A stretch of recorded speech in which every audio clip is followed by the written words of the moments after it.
Perkenalkan, nama saya Mahesa Cadira Rajasa dari kelompok 2. Perkenalkan, nama saya Sifaullah Haq Muhtar dari kelompok 2. Perkenalkan, nama saya Habib Saputra Zainal dari kelompok 2. Perkenalkan, nama saya Muhammad Najib Maulana dari kelompok 2.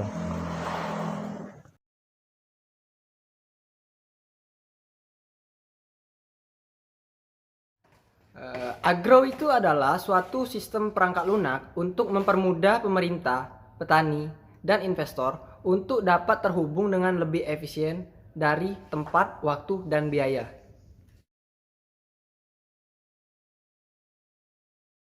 Tujuan dari aplikasi kami yaitu pertama, pemerintah dapat memberikan informasi lahan yang siap tanam di berbagai daerah serta memberikan penawaran kepada petani, penggarap, dan pemilik modal usaha untuk memanfaatkan lahan tersebut sehingga dapat menghasilkan hasil tanam terbaik. Kedua, petani penggarap dapat memberikan usulan jenis tanaman pangan yang dapat ditumbuhkan pada lahan tersebut serta memberikan informasi detail, memperkirakan waktu panen, dan memberikan laporan berkala yang berisi informasi kondisi lahan saat ditanami. Lahan yang sudah direncanakan untuk ditanami akan ditawarkan pada investor yang memiliki modal untuk memberikan investasi penggarapan lahan tersebut. Ketiga, investor memberikan dana untuk investasi terhadap lahan yang telah direncanakan setelah melihat penawaran dan usulan petani terhadap lahan tersebut.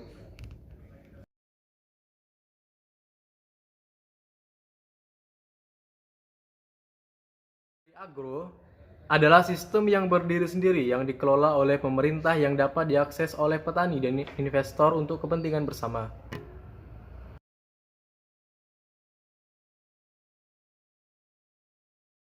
Berikutnya, fungsi utama Grow adalah untuk penyediaan katalog transaksi pemesanan, pemberian modal, dan penggarapan lahan. Pembacaan, katalog, dan pemesanan lahan bisa dilakukan oleh anggota secara online. Transaksi pemesanan, pemberian modal hanya bisa dilakukan oleh investor. Untuk mendukung fungsi utamanya, Grow perlu kemampuan pencatatan pengguna, yaitu anggota dan operator sistem. Grow juga mempunyai kemampuan untuk memberikan data yang dibutuhkan secara sederhana dan detail.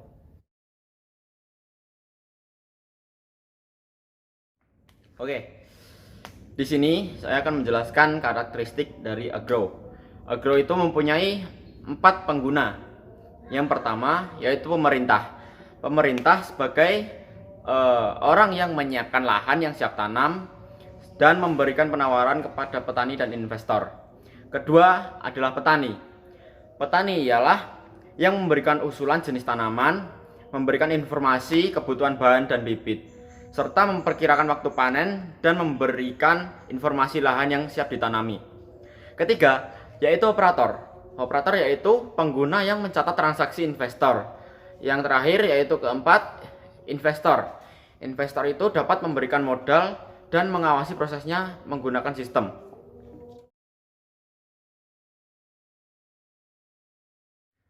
Baik, di sini ada kebutuhan fungsionalnya. Yaitu yang pertama, sistem dapat melakukan pendataan terhadap suatu aspek, yaitu dari investor, petani, lahan, serta tanaman yang akan ditanami. Yang kedua, sistem dapat menampilkan laporan bulanan. Laporan bulanan yang dimaksud adalah laporan bulanan bagaimana tanaman tersebut bisa berkembang, serta pemasukan dan pengeluaran dari yang dilakukan sistem tersebut.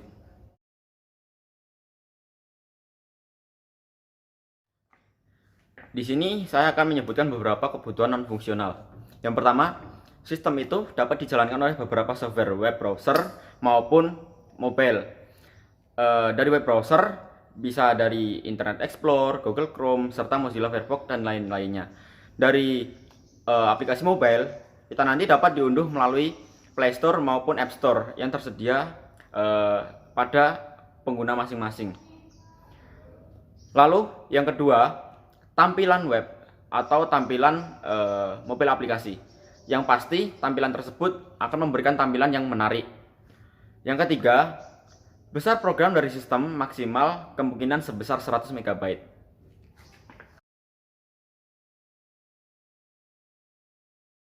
Agro harus beroperasi dengan perangkat lunak tak berbayar.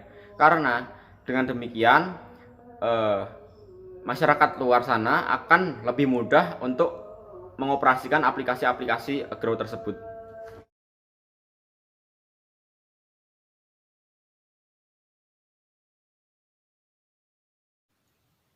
Oke, di sini saya akan menjelaskan tentang use case diagram dari aplikasi Agro. Pertama, pemerintah. 1. Menjamin keamanan aplikasi. 2. Menawarkan lahan kepada investor. 3. Menginfokan lahan kepada petani. Selanjutnya, petani. 1. Menginfokan waktu kepanen. 2. Menginfokan kondisi lahan yang akan ditanami atau digarap. 3. Menginfokan kebutuhan bahan dan bibit yang cocok untuk lahan tersebut. 3. Menginfokan jenis tanaman yang cocok sesuai kebutuhan. Selanjutnya, investor memberikan modal kepada petani untuk menggarap lahan yang telah ditentukan.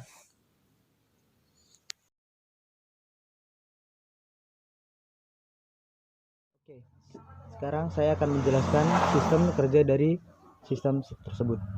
Pertama, pengunjung atau anggota. Bagi pengunjung, mereka harus mendaftar akun agar mereka terdaftar dalam sistem tersebut. Apabila anggota, mereka tinggal memasukkan akunnya dan login ke dalam sistem tersebut. Pada bagian awal, mereka akan disuguhkan oleh katalog tentang sistem tersebut dengan beberapa lahan yang telah disiapkan untuk siap ditanami. Pengunjung atau anggota, mereka memesan lahan maksimal 5 pada sistem ini. Dan mereka menentukan tanggal penggarapan untuk sistem tersebut. Apabila sudah, mereka akan masuk ke halaman kapan lama penggarapan lahan tersebut. Setelah lama penggarapan lahan tersebut, mereka akan memesan lahan tersebut dan menunggu sistem untuk mencatat pesanan mereka. Setelah pesanan mereka telah selesai, mereka akan mentransferkan atau memberikan modal kepada sistem tersebut, dan sistem tersebut akan mengecek apakah sudah masuk ataukah belum dan memberikan arahan kepada penggarap untuk pesanan yang telah dipesan. Apabila modal telah selesai, telah ditransfer, maka sistem tersebut akan memberikannya kepada petani untuk digarapkan sesuai dengan pesanan yang telah ditentukan. Dan selama pengerjaan ini, para investor atau pemilik modal, mereka dapat memberikan masukan dan memantau perkembangan apa yang terjadi dalam sistem tersebut. Dan petani dapat memberikan informasi terhadap lahan yang mereka garap.